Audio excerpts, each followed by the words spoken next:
Forest हमें कितना कुछ देते हैं। खाने से लेकर फ्यूल तक ये फॉरेस्ट ही तो है जो हमें सब कुछ प्रोवाइड कराते हैं। जीने के लिए सबसे जरूरी ऑक्सीजन देने में भी इनका सबसे बड़ा हाथ होता है, और इसके अलावा नरिशमेंट, वाटर और शेल्टर जैसा बहुत कुछ। ये जंगल बहुत इंपॉर्टेंट रोल प्ले करते हैं। तो ऐसे में क्यों ना आज हम हमारी अर्थ के सबसे बड़े ट्रॉपिकल रेन फॉरेस्ट यानी उष्णकटिबंधीय वर्षावन के बारे में जानें। आपने वैसे इसका नाम तो जरूर सुना होगा, क्योंकि ये है ही इतना मशहूर, और इसका नाम है Amazon rain forest. Rain forest इसलिए क्योंकि ये ऐसा जंगल है जहाँ भारी बारिश होती है, और अमेज़न नाम इसलिए क्योंकि अमेज़न नदी इसी रेन फॉरेस्ट से होकर बहती है। अमेज़न नाम के पीछे जो रीजन है वो भी कुछ कम दिलचस्प नहीं है, क्योंकि ये नाम एक ग्रीक मिथ से लिया गया है जो शक्तिशाली महिला योद्धाओं की जनजाति की बात करता है, और उन्हीं से प्रेरित होकर अमेज़न रिवर को ये नाम दिया गया, और इस नदी की वजह से अमेज़न रेन फॉरेस्ट को भी अपना नाम मिल गया। इस अमेज़न रेन फॉरेस्ट को अमेज़न जंगल और अमेज़ोनिया भी कहा जाता है। अर्थ का ये largest tropical rain forest south America में लोकेटेड है, और ये लगभग 5.4 मिलियन स्क्वायर किलोमीटर का एरिया कवर करता है। इसे जानकर आप अंदाजा लगा रहे होंगे ना कि ये कितनी दूर तक फैला हुआ है। ये बहुत ही खूबसूरत और हरियाली से भरपूर जंगल है, लेकिन इसमें मौजूद खतरे और रहस्य भी कुछ कम नहीं है। इसलिए तो आज तक इस जंगल के बहुत ही कम हिस्से को देखा समझा गया है। ये रेन फॉरेस्ट 9 देशों की सीमाओं में पड़ता है, जिसमें से इसका 60% तो ब्राजील में ही है, और बाकी हिस्सा Bolivia, Colombia, Ecuador, Guyana, Peru, Suriname, Venezuela और फ्रेंच गुयाना देशों में फैला हुआ है।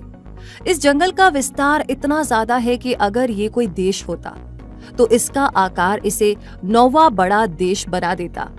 इकोसिस्टम का बैलेंस में रहना कितना जरूरी होता है, ये बात तो हम सब जानते हैं, और इस इकोसिस्टम को रेगुलेट रखने में अमेज़न एक्टिव रोल प्ले करता है। इस जंगल में हमें तकरीबन 20% ऑक्सीजन मिलती है, जो कि बहुत बड़ा हिस्सा है। इमेजिन कीजिए कि पूरी दुनिया जो ऑक्सीजन ले रही है उसका 20% तो अमेज़न रेन फॉरेस्ट से ही आ रहा है। तो ऐसे में ये समझना बहुत आसान है कि ये रेन फॉरेस्ट हमारे सर्वाइवल के लिए कितना ज्यादा जरूरी है, और इसलिए इन्हें लंग्स ऑफ द प्लैनेट यानी पृथ्वी के फेफड़े भी कहा जाता है। ऑक्सीजन देने वाला ये रेन फॉरेस्ट अपने अंदर लगभग 76 बिलियन टन कार्बन स्टोर किए हुए बैठा है। एटमॉस्फेयर से कार्बन डाइऑक्साइड की भारी मात्रा ये एब्जॉर्ब कर लेता है, इसलिए इसे कार्बन सिंक भी कहा जाता है। बस इतना ही नहीं, ये हर दिन एटमॉस्फेयर में 20 बिलियन टन वाटर भी रिलीज करता है, और इस तरह ये ग्लोबल और regional carbon and water cycles को बैलेंस रखने में एक बहुत मेजर रोल प्ले करता है।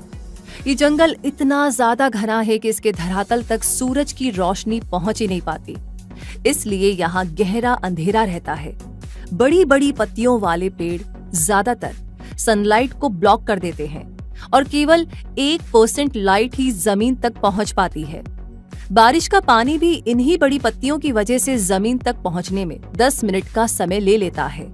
इस रेन फॉरेस्ट से गुजरती है अमेज़न नदी, जो नील नदी के बाद दुनिया की दूसरी सबसे लंबी नदी है। वैसे आयतन के हिसाब से अमेज़न नदी ही सबसे लंबी नदी है। इसकी लंबाई 6400 किलोमीटर है, और ये साउथ अमेरिका के 9 देशों Bolivia, Peru, Brazil, Ecuador, Colombia, Guyana, Venezuela, French और सूरीनेम से होकर गुजरती है। इनमें से ब्राजील में इस नदी का सबसे ज्यादा एरिया आता है, क्योंकि अमेज़न रेन फॉरेस्ट का ज्यादातर हिस्सा भी तो इसी देश में है। ये पेरू की एंडीज पर्वतमाला से निकलकर पूर्व की ओर बहती है और अटलांटिक महासागर में मिलती है। ये नदी अपने ताजे पानी और वॉल्यूम के लिए जानी जाती है। ये 300 से भी ज्यादा प्रकार की मछलियों का घर है। इसमें केकड़े, कछुए और डॉल्फिन्स भी रहती हैं। अमेज़न रिवर डॉल्फिन अपने आप में यूनिक होती है। ये पिंक रिवर डॉल्फिन और बोटो भी कहलाती है, जिसे देख पाना एक अनोखा अनुभव हो सकता है। और एनाकोंडा को देखने का अनुभव कैसा हो सकता है, आप सोचिए, क्योंकि वो भी इसी नदी में रहता है। ये नदी बहुत बड़ी है, लेकिन इस पर कोई पुल नहीं है, क्योंकि जिन इलाकों से ये नदी बहकर निकलती है उनमें से कुछ बहुत कम आबादी वाले इलाके हैं जिन्हें पुल की जरूरत नहीं, और ज्यादा आबादी वाले इलाके हैं वहाँ एक से दूसरे किनारे तक जाने के लिए और भी बहुत सारी सुविधाएं मौजूद हैं। इस नदी के किनारे की मिट्टी बाकी नदियों से काफी नरम है, इसलिए अगर इस पर पुल बनाने का सोचा भी जाए तो ये उतना आसान नहीं होगा। बस इन्हीं सब रीजंस की वजह से अमेज़न नदी पर अभी तक कोई पुल नहीं बना है।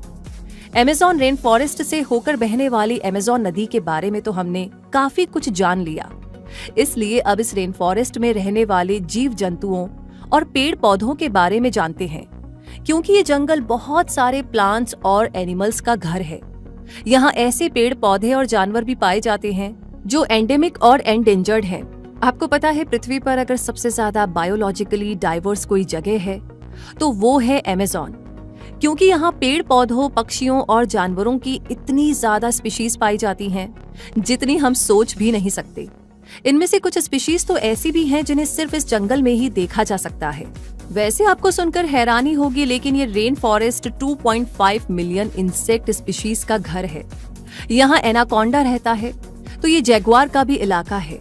इनके अलावा यहाँ harpy eagles, pink river dolphins, sloth, black spider monkey और पॉइजन डार्ट फ्रॉग्स भी रहा करते हैं। 370 तरह के रेप्टाइल्स यहाँ पाए जाते हैं। अब आप समझ जाइए कि यहाँ पर कदम रखना कितना घातक हो सकता है।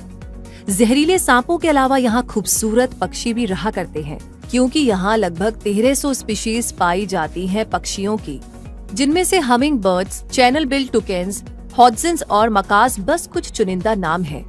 और जो पेड़ पौधे इस जंगल को हरा भरा बनाते हैं, उनकी 40,000 से भी ज्यादा स्पीशीज यहाँ पर पाई जाती हैं। इन प्लांट स्पीशीज में से ज्यादातर तो मेडिसिनल प्रॉपर्टीज रखती हैं, इसलिए ये रेन फॉरेस्ट मेडिसिन्स का स्टोर हाउस भी कहा जा सकता है। और चॉकलेट, वनीला, सिनेमन, कॉफी और पेपर भी इसी रेन फॉरेस्ट में उगा करते हैं, और इनकी जरूरत तो हमें रोजाना के खाने में पड़ ही जाती है। यानी ये रेन फॉरेस्ट खाने से लेकर दवा तक सब कुछ मुहैया कराते हैं।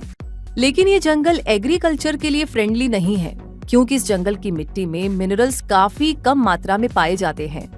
ये रेन फॉरेस्ट केवल पेड़ पौधों, पक्षियों और जानवरों का ही घर नहीं है, बल्कि बहुत सी जनजातियां भी इसे अपना घर समझती हैं।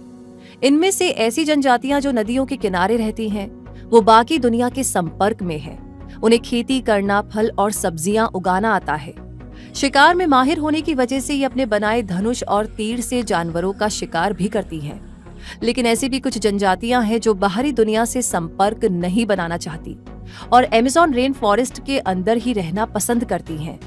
इनमें से ज्यादातर जनजातियां तो खाना बदोश हैं। तो देखा आपने, अमेज़न रेन फॉरेस्ट हर एक को शरण देता है, इंसान हो या जानवर, इसे फर्क नहीं पड़ता, इसे सिर्फ देना आता है। ये रेन फॉरेस्ट